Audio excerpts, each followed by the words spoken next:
Aroma food ম্যাজিকে সবাইকে স্বাগত বন্ধুরা। আপনাদের কাছে আজকে খুব একটা সহজ রেসিপি নিয়ে এসেছি বিরিয়ানি, অথচ খুব সহজভাবে যাতে বাড়িতে করতে পারবো ওয়ান পট বিরিয়ানি। যাতে বিরিয়ানি করার যে ঝামেলা, একটা পাত্র থেকে আরেকটা পাত্র মেশানোর ঝামেলা, সেগুলো ছাড়াই খুব ঝটপট তৈরি করব এই বিরিয়ানি, যাতে অল্প সময়ের মধ্যে অনেক কিছু কাজের মধ্যেও আমরা খুব টেস্টি বিরিয়ানিটা বানাতে পারি। তার জন্য আপনাদের সঙ্গে এই রেসিপিটা শেয়ার করে নেব। মাটন বিরিয়ানি করেছি, কিন্তু একটা পাত্রে করেছি, কোনো আলাদা করে পাত্রে মেশাইনি। 1 কেজি মাংস নিয়েছি মাটন। প্রথমেই মাংসটা ভালো করে মশলায় ম্যারিনেট করে নেব। নুন নিয়েছি 1 চা চামচ, হলুদ দেব 1 চা চামচ, ধনে গুঁড়ো দিচ্ছি 1 চা চামচ, জিরে গুঁড়ো দিচ্ছি 1 চা চামচ, কাশ্মীরি লঙ্কার গুঁড়ো দেব 1 চা চামচ। কাশ্মীরি লঙ্কার গুঁড়োতে বন্ধুরা ঝাল হয় না, কিন্তু কালারটা খুব সুন্দর আসে। আমি ঝাল দেওয়ার জন্য গোটা লঙ্কা ব্যবহার করব রান্নাতে। আপনারা যদি চান এমনি দেগি মির্চও ব্যবহার করতে পারেন। রসুন বাটা দেব 1 চা চামচ, টক দই দেব 3 চা চামচ। আর যে প্যাকেটের দই আমরা বাজারে কিনি, সেই প্যাকেটের দই 3 চা চামচ দিলাম। আদা বাটা আমি ব্যবহার করব না। আদা 3 চা চামচ আদা নিয়ে আদা বাটা 3 চা চামচ ভালো করে আমি একটা ছাঁকনিতে রসটা নিংড়ে নেব। কারণ আদা বাটা রসটা কেন দেব, আদা বাটা দেব না একটাই কারণ যেহেতু এটা ওয়ান পট বিরিয়ানি, একটা পাত্রে মাংস এবং চাল দুটো একসঙ্গে রান্না হবে, যাতে পাত্রের তলাটা পুড়ে না যায়, সেই জন্যই আমি আদার রস ব্যবহার করব। 3 চা চামচ আদা থেকে যতটুকু রস বেরোবে নিংড়ালে, সেই রসটুকু আমি মাংসে মেশাবো।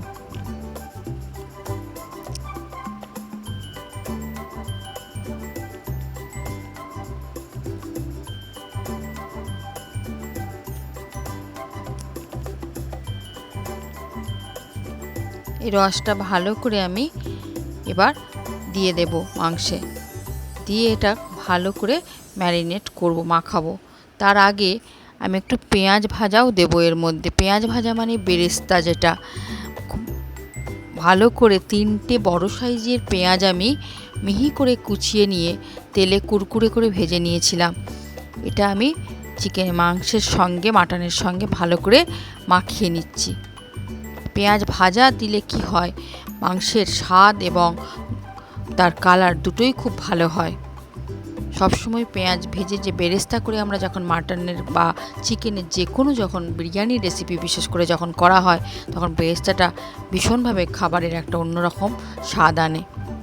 এটা ভালো করে আমি হাতে করে মাখিয়ে নেব, যাতে মাংসের মধ্যে মশলাটা খুব ভালো করে ঢুকে যায়।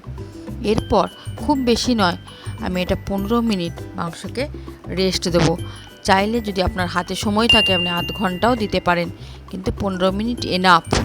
15 মিনিটের মধ্যেই মোটামুটি ম্যারিনেশনটা কমপ্লিট হয়ে যায়। এরপর আমি একটা প্রেসার কুকারে 1/2 কাপ সাদা তেল দিয়েছি। সাদা তেল ভালো করে একটু যখন গরম হবে, তখন আমি বাকি যে গোটা গরম মশলা যেগুলো, সেইগুলো দিয়ে দেবো। তো গোটা গরম মশলার মধ্যে আমি দেব দারচিনি, এলাচ, লবঙ্গ, তেজপাতা এবং স্টার অ্যানিস দেবো 3টে। তো প্রথমে যেটা দিচ্ছি আমি এলাচ দিলাম, তারপরে দারচিনি দিলাম, তারপর আমি স্টার অ্যানিস 3টে দিচ্ছি, লবঙ্গ দিচ্ছি, আর তেজপাতা দিচ্ছি 2টো, আর গোটা শুকনো লঙ্কা আমি এখানে হাতে করে একটু ভেঙে নিয়ে দেবো। এটা যে যেমন ঝাল খান সেরকম লঙ্কাটা দেবেন তার টেস্ট অনুযায়ী।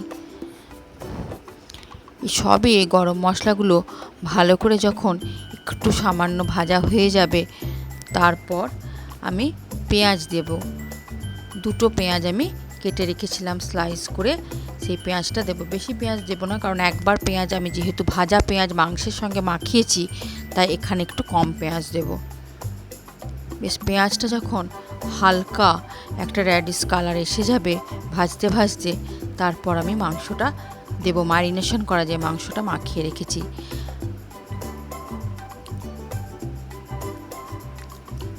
বেশ ভালো করে একটু পেঁয়াজটা হালকা করে বেশ একটা ভেজে নিয়ে এরপর আমি এর সঙ্গে একটু গার্লিক দিচ্ছি, রসুন কুচি দিচ্ছি। রসুন কুচির সঙ্গে পেঁয়াজের একটা অন্যরকম গন্ধ এবং টেস্ট দুটোই আসে। একটা গোটা রসুনকে ছাড়িয়ে আমি কুচিয়ে নিয়েছিলাম। এটাও বেশ ভালো করে একটু ভেজে নিয়ে এরপর আমি ম্যারিনেশন করা মাংসটা দিলাম।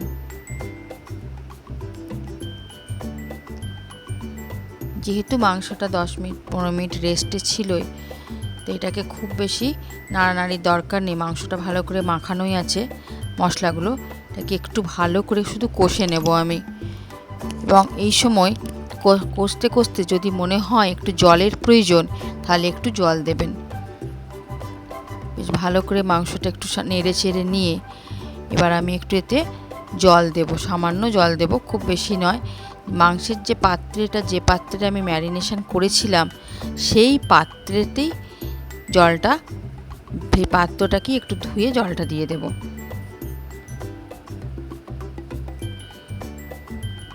ভালো করে পাত্রটা ধুয়ে একটু সামান্য জল দিলাম, 1/2 কাপ মতো জল দিয়ে মাংসটা ভালো করে বেশ ম্যারিনেশন করা মাংস যেটা ছিল সেটা ভালো করে জলের সঙ্গে দিয়ে আর একটু কষিয়ে নেব।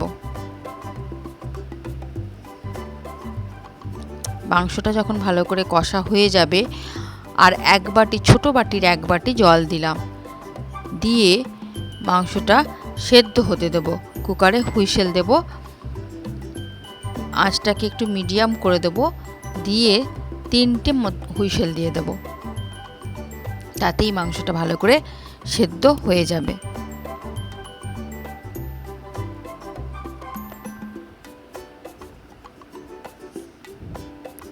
মাংসটা দেখুন বেশ সেদ্ধ হয়ে গেছে, খুব সুন্দর কালার এসেছে, মাংস থেকে তেল ছেড়ে বেরিয়ে এসেছে। এরপর আমি যেটা করব, আমি 500 গ্রাম বাসমতি চাল নিয়েছি। বাসমতি চাল ভালো করে ধুয়ে নেব, ধুয়ে কিছুক্ষণ ভিজিয়ে রাখবো। আর কড়াতে 1 চা চামচ ঘি আর 1 চা চামচ সাদা তেল নিলাম।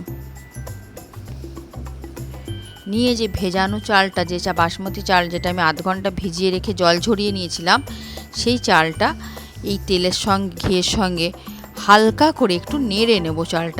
চালটা নেড়ে নিলে কি হবে, যখন আমি এটা মেশাবো মাংসের সঙ্গে, কাঁচা চাল যেহেতু মেশাবো, তাহলে চালটা খুব নরম হয়ে যাবে না, একদম গোটা গোটা থাকবে, অথচ টেস্টও দারুণ হবে। সেই জন্য তেল আর ঘিয়ের মিশ্রণে চালটা আমি একটু হালকা হাতে নেড়ে নিচ্ছি, যেহেতু বাসমতি রাইস খুব বেশি নাড়াচাড়া করব না। এরপর এটা আমি মেশাবো, তো আমি যেহেতু এই কড়াটাতেই মেশাবো সেই জন্য চালটাকে তুলে নিলাম, নিয়ে মাংসটা যেটা আমি কুকারে রান্না করেছিলাম সেটা আমি কড়াই দিলাম। আপনারা চাইলে ডিরেক্ট, যদি কুকার বড় হয়, কুকারের মধ্যেই পুরো চালটা দিয়ে দিতে পারেন, যে ভাজা চালটা, তার মধ্যেই ওটা কুকারের ঢাকা ছাড়া রান্না হয়ে যাবে। কুকারে কিন্তু হুইসেল দেবেন না, তখন এমনি ঢাকা দিয়ে কুকারটা রান্না করবেন, একদম বিরিয়ানি হয়ে যাবে। তাহলে 1 পটি হয়ে যাবে। এটা 1 পটি কড়ার মধ্যে আমি এবার যে মাংসটা দিয়ে দিয়েছি, তার মধ্যে যে চালটা ভেজে রেখেছিলাম, সেই ভাজা চালটা এর মধ্যে দিয়ে ভালো করে মাংসের সঙ্গে চালটা একটু মিশিয়ে নেব। চালটা যখন ভালো করে মেশানো হয়ে যাবে, তখন আমি জলটা দেব। পরিমাণ মতো ঠিক জলটা দিতে হবে, যাতে চালটা ঠিক করে, ভাতটা একদম ড্রাই হয়ে যাবে অথচ খুব নরম হবে না। সেই জলের পরিমাণটা ঠিকঠাক করে দিতে হবে। আমি এখানে 1 লিটার জল দিয়েছি, পুরো 1 লিটার জল। আপনার 1 লিটারের যে বটল, সেই 1 লিটার বটলের জল দেবেন। এই মাপে 500 গ্রাম চালের সঙ্গে 1 কেজি মাটনের যে মাপ, সেই মাপটা 1 লিটার জল দিয়ে দিলে হয়ে যাবে। খুব ভালো করে বেশ মাংস আর জলটা ভালো করে নেড়ে নিয়ে ঢাকা দিয়ে দিতে হবে। ঢাকা দিয়ে একটু নুন দেবো আমি এই সময়, চালটা ঢাকা দেওয়ার আগে একটু নুন দিয়ে দেবো, কারণ নুনটা আপনারা টেস্ট করে তবেই দেবেন, যদি নুন লাগে তবে। এরপর ঢাকা, নর্মাল এমনি ঢাকা দেবো, কোনো আটা দিয়ে করে বন্ধ করে নয়। যতক্ষণ ভাতটা হচ্ছে, ততক্ষণ আমি একটু ফুড কালার, 2 চামচ রোজ ওয়াটার, গোলাপ জল আর 1 চা চামচ কেওড়া জল দিয়ে গুলে নেব। ভালো করে এটা গুলে নেব। এটা আমি ব্যবহার করব। ওই দেখুন রান্নাটা হয়ে গেছে, ভাতটা একদম শুকনো হয়ে গেছে। এর মধ্যে এবার আমি ফুড কালারটা নিয়ে নেব। ভাত জলটা যতক্ষণ শুকোতে সময় লাগে আপনার ঠিক ততক্ষণ শুকোবেন, সেটা টাইমটা চালটা শুকোনোর ওপর দেখবেন। এরপর আমি কালারটা দিয়ে দিলাম, ফুড কালারটা দেওয়ার পর যে পেঁয়াজ ভেজে রেখেছিলাম বেরেস্তা, ওপর থেকে সুন্দরভাবে বেরেস্তা ছড়িয়ে দেব। ভালোভাবে বেরেস্তা ছড়িয়ে দিয়ে আমি আরও 5 মিনিট এটা দমে দেবো। দম মানে কোনো রকম আটার ডো দিয়ে মুখ বন্ধ করে নয়, কোনো ঝামেলা নয়, অথচ দারুণ বিরিয়ানি হবে এটা। দেখুন কত টেস্টি বিরিয়ানি হয়েছে, কোনো ঝামেলা ছাড়াই খুব কম সময়ে বিরিয়ানি। রায়তার সঙ্গে সার্ভ করুন, দারুণ লাগবে। খুব ভালো কাটুক আপনাদের।